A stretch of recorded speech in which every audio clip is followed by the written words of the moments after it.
बिहार के एक रिटायर्ड शिक्षक को कल नरेंद्र मोदी दिल्ली मेट्रो में बुलाकर अपने पास बैठाते हैं, उनसे हालचाल पूछते हैं और पलटकर वो बिहारी शिक्षक पूछता है कि आप लोग जो दरभंगा एम्स बनवा रहे हैं, राजनीतिक मतभेद के चलते इसमें बार-बार लेट हो रहा है, ये टलते जा रहा है, आप लोग इसको कब पूरा करवाइएगा?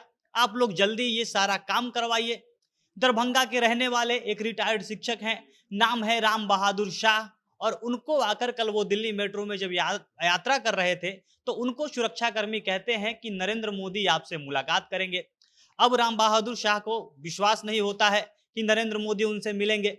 फिर वो सोचते हैं कि शायद फोन पर वो बात करने वाले हैं, लेकिन सुरक्षाकर्मी उनको बताते हैं कि बगल के बोगी में ही प्रधानमंत्री बैठे हुए हैं और उन्हीं ने कहा है कि आपसे मुलाकात करना है। इसके बाद सुरक्षाकर्मी ले जाकर उनको नरेंद्र मोदी के पास बैठा देते हैं। दोनों में बातचीत शुरू होती है, नरेंद्र मोदी हालचाल पूछते हैं, तमाम बातें वो करते हैं और इसके बाद राम बहादुर शाह प्रधानमंत्री पर एकदम तीखे सवाल करने लगते हैं कि जो दरभंगा एम्स कब से कहा जा रहा है कि बनेगा, लेकिन ये बन नहीं रहा है। हम लोगों को इलाज कराने में, स्वास्थ्य संबंधी सुविधाओं में दिक्कत हो रहा है और आप लोग राजनीतिक मतभेद के कारण इसको बार-बार टाले जा रहे हैं। ये कब बनेगा?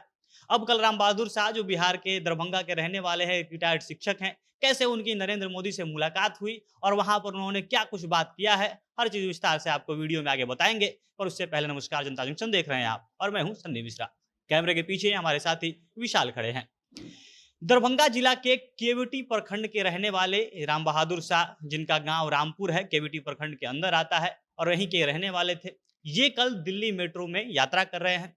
इनका जो बेटा है वो बीमार है और वो दिल्ली में रहता है। उसी का इलाज कराने के लिए ये पिछले काफ़ी समय से दिल्ली में थे। वो बताते हैं कि 25 अगस्त से मैं यहाँ पे दिल्ली में था, बेटे का इलाज करा रहा था और इसी के लिए वो दिल्ली आए हुए थे और कल उनको वापस आना था। अब वो बिहार आने के लिए, दरभंगा एयरपोर्ट तक आने के लिए दिल्ली एयरपोर्ट जा रहे थे और इसी के लिए उन्होंने रास्ते में मेट्रो लिया। अब ये सारी बातें उन्होंने नरेंद्र मोदी से बात करते हुए बताई थी। अब जब वो मेट्रो में यात्रा कर रहे थे, वो मेट्रो में खड़े थे, तब तक उनको पता चलता है, सुरक्षाकर्मी उनको आके बोलते हैं कि आपसे प्रधानमंत्री मिलेंगे। अब राम बहादुर शाह ने जो अपने तरफ से प्रतिक्रिया दी है कि उनको लगा ही नहीं कि प्रधानमंत्री कभी उनसे मिल सकते हैं, वो सोच भी नहीं सकते। वो बताते हैं कि मेरी कल्पना में भी नहीं था कि प्रधानमंत्री हमसे मुलाकात करेंगे। जब सुरक्षाकर्मी, सुरक्षा गार्ड आकर कहते हैं कि पीएम आपसे मुलाकात करना चाहते हैं, तो पहले तो उनको ये सारी बातें मजाक लगी। फिर उनको लगा कि ये सुरक्षाकर्मी हैं, पुलिस प्रशासन के लोग हैं, तो शायद सही बोल रहे होंगे। तो फिर उन्होंने तुरंत सोचा कि हो सकता है कि ये लोग मेरी बात फोन पर प्रधानमंत्री से कराएंगे।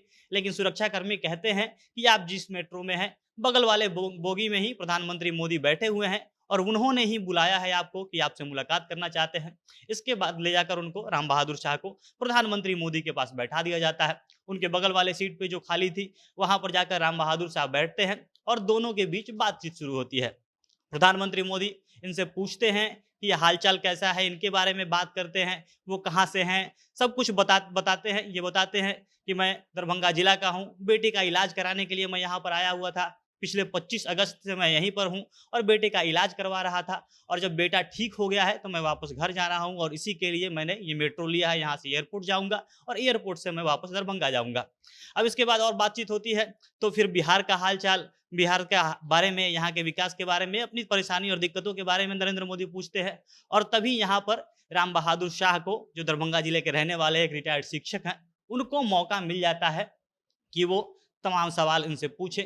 वो तुरंत पूछते हैं कि हम लोगों को इलाज कराने में भी दिक्कत हो रही है, इसी के लिए बेटे के यहाँ पे आना पड़ रहा है, दिल्ली आना पड़ता है, बाहर जाना पड़ता है और दरभंगा में एक हॉस्पिटल बनने वाला है और ये इलाज संबंधी हम लोगों को तब भी तकलीफ है। तो इस पर नरेंद्र मोदी कहते हैं कि हम लोग अपनी तरफ से तो प्रयास हम लोग कर ही रहे हैं। हम लोगों ने यहाँ तक कि उसके लिए जो राशि है वो भी आवंटित कर दी है, इसके लिए सब काम कर दिया है, लेकिन फिर भी लेट हो रहा है। ये राम बहादुर शाह का क्वेश्चन था। वो पलट कर नरेंद्र मोदी से सवाल करने लगते हैं कि जब सब सारा काम हो ही रहा है, तब भी इतना लेट क्यों हो रहा है? क्योंकि आप लोगों के बीच, जो यहाँ पे केंद्र की सरकार है और जहाँ राज्य सरकार है, इनके बीच राजनीतिक मतभेद है। तमाम समय से कभी जो Darbhanga medical college and hospital है, डीएमसीएच, वहाँ पर बनाने की बात हो रही है, तो कभी बताया जाता है कि जो शोभन बाईपास है वहाँ पे बनेगा और बन कहीं भी नहीं रहा है। यही जगह के या जगह, बार बार जगह बदला जा रहा है और अलग अलग इसके लिए कारण दिया जा रहा है, लेकिन एम्स बन नहीं पा रहा है। और इस पर वो नरेंद्र मोदी से कहते हैं कि आप लोग राजनीतिक मतभेद हटाइए, किसी को भी जो करना हो वो करे, कहीं पर भी बने, वो शोभन बाईपास के पास बने, डीएमसीएच में बने और कोई भी बनाए, किसी को क्रेडिट मिले, लेकिन हम लोगों को सिर्फ इतना ही मतलब है कि दरभंगा एम्स बन जाए जिससे हम लोगों को फायदा हो। वो बताते हैं कि इससे पूरा उत्तर बिहार को फायदा होगा, इसके अलावा जो पड़ोसी नेपाल है उसको फायदा होगा, सिक्किम के भी लोग हैं उन लोगों को भी फायदा पहुंचने वाला है और इसीलिए उत्तर बिहार के सहायता के लिए, यहाँ के विकास के लिए आप जितना जल्द हो सके अपने तरफ से कोशिश कीजिए और ये सारा चीज पूरा कीजिए, दरभंगा एम्स को बनवाइए। और नरेंद्र मोदी कल बातचीत करने के लिए राम बहादुर शाह को बुलाते हैं, लेकिन उनको पता नहीं था कि इतने तीखे और कठिन सवालों का सामना उनको करना पड़ जाएगा और बिहार के इस रिटायर्ड शिक्षक को जैसे ही मौका मिला उन्होंने नरेंद्र मोदी से तीखे सवाल कर डाले। बाकी आप लोग इसके बारे में क्या कुछ कहना चाहेंगे? अपनी प्रतिक्रिया कमेंट बॉक्स में बताइएगा। जनता जंक्शन देख रहे थे आप, बहुत बहुत धन्यवाद।